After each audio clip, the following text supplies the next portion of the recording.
Good morning प्यारे विद्यार्थियों। आज हम एडवर्ब क्लॉज ऑफ प्लेस उसके बारे में पढ़ेंगे। पिछले क्लास में हमने एडवर्ब क्लॉज ऑफ टाइम के बारे में पढ़ा था और ये देखा था कि किन किन कन्वेंशन से एडवर्ब क्लॉज ऑफ टाइम को इंट्रोड्यूस किया जाता है। साथ ही हमने देखा था कि किस तरह एग्ज़ाम में उससे रिलेटेड विभिन्न प्रकार के जो कंजंक्शंस है कैसे उसका उपयोग करें, कैसे सेंटेंस को कंबाइन किया जाता है, और अगर कॉम्पिटिटिव एग्जामिनेशन में फाइंड द एरर आता है तो उसमें वो क्लॉज में जो कंजंक्शन है क्या स्ट्रक्चर होता है वहाँ पे सेंटेंस का, वो सारी चीज़ें हमने एडवर्ब क्लॉज ऑफ टाइम में देखी थी।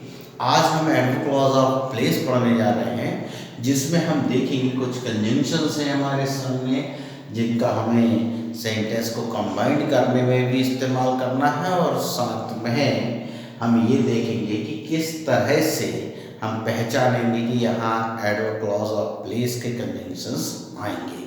वैसे तो हमने पिछले ही वीडियो में बताया था कि एडवर्ब क्लॉज ऑफ टाइम या एडवर्ब क्लॉज ऑफ जो है हमारा एडवर्ब क्लॉज है उसमें एक्शन जो है वो उसका काम है एडजेक्टिव को मॉडिफाई करना, एक्शंस को मॉडिफाई करना, या एक्शन को किस तरह से उसे किधर से और उसे भी मॉडिफाई करना, यानी एडवर्ब को एडवर्ब ही मॉडिफाई करता हो तो वो भी चीज़ उसमें आती है। तो अब हम देखेंगे कि यहाँ पर वो कैसे जानते हैं। वहाँ तो टाइम रिलेटेड रिलेशन देखना पड़ता है, दो एक्शंस के बीच में कैसा रिलेशन है।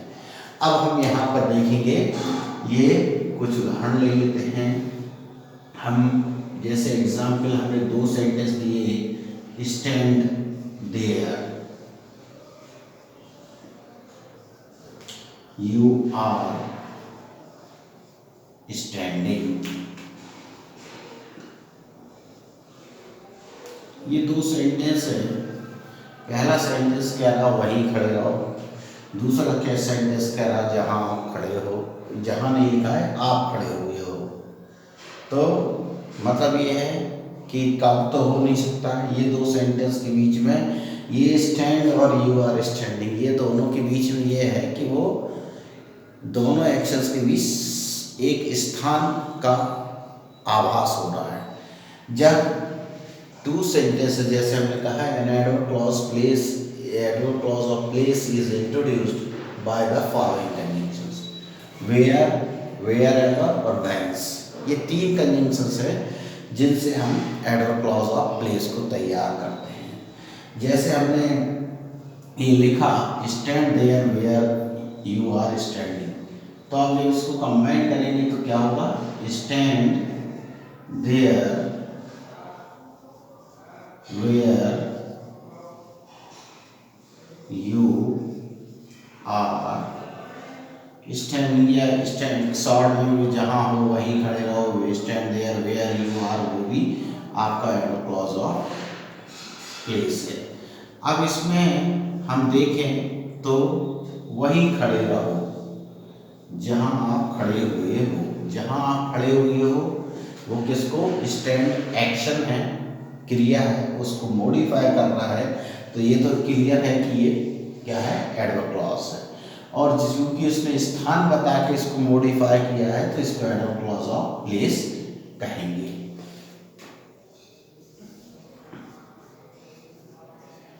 There is a will, there is a way.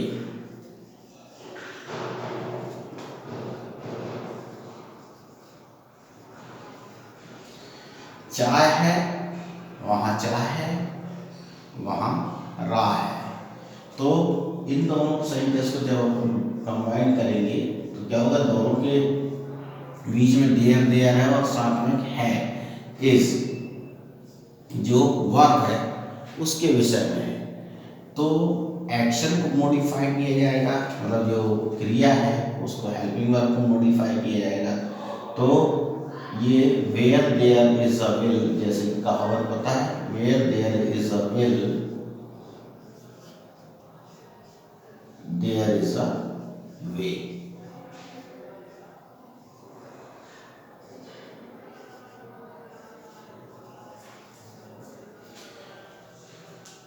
अब इसके बाद ये कहावत है, इसको ऐसे ही लिखा जाएगा।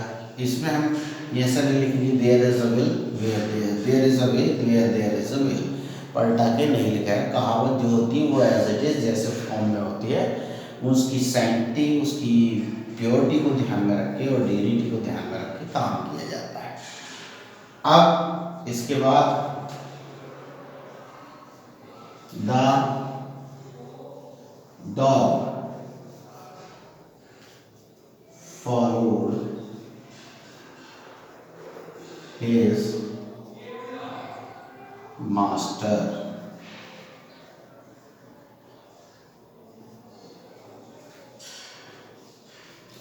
He went anywhere.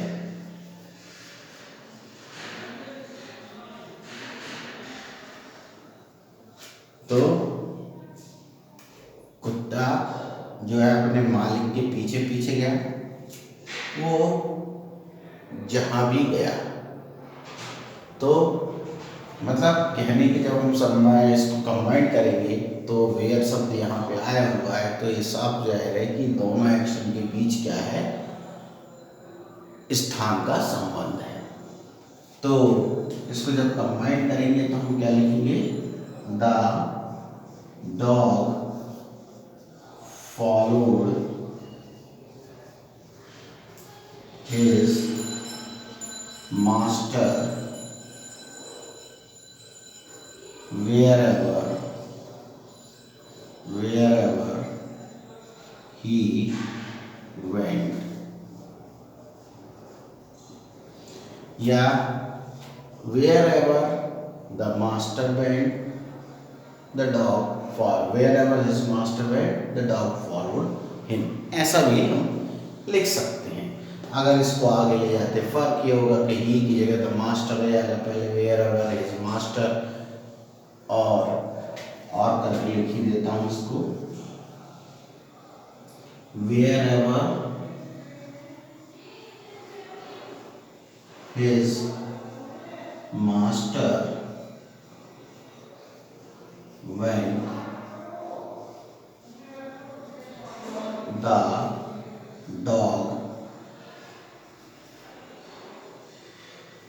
followed। अब यहाँ हिज मास्टर चूंकि यहाँ लिख चुके हैं तो सूटेबल प्रोनाउन क्या होगा उसके लिए, ऑब्जेक्ट प्लेस पे हिम, तो हिम लिखेंगे क्योंकि ये ऑब्जेक्ट प्लेस आ रहा है। Where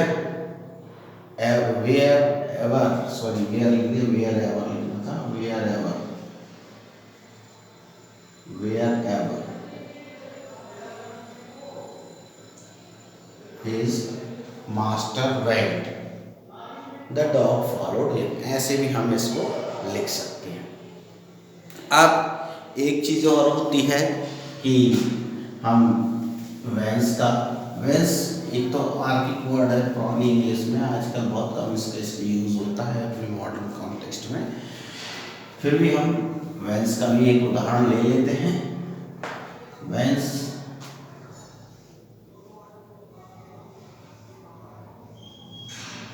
we will return to the dust we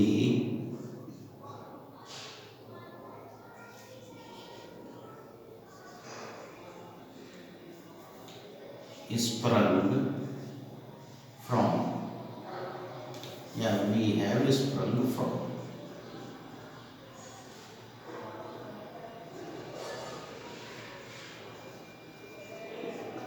ये दो सेंटेंस है, हम मिट्टी में वापस चले जाएंगे, धूल में वापस मिल जाएंगे, हम वहाँ से आए हैं, मतलब हम जहाँ से आए हैं वही वापस मिल जाएंगे।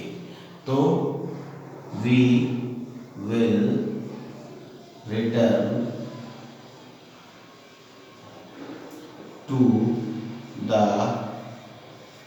dust whence, यहाँ whence we have means we have struggled। इस तरह ये 3 कंजंक्शंस हैं जो हम इस्तेमाल करते हैं, वेयर जहाँ, वेयर एवर जहाँ कहीं भी, और वेंस जहाँ से। तो ये हमारे कंजंक्शंस का प्रयोग हमारे एडवर्ब क्लॉज ऑफ प्लेस में किया जाता है। तो हमें उम्मीद है कि आपको ये समझ में आ गया होगा एग्जाम के पॉइंट ऑफ व्यू से भी, और ऐसे उदाहरण के तहत एडवर्ब क्लॉज की पहचान करने के विषय में भी। तो मेरे प्यारे विद्यार्थी, आज के लिए इतना ही काफ़ी है। यहाँ हम एडवर्ब क्लॉज ऑफ प्लेस को ख़त्म करते हैं। नेक्स्ट वीडियो में हम एडवर्ब क्लॉज ऑफ कंडीशन के बारे में पढ़ेंगे। Thank you.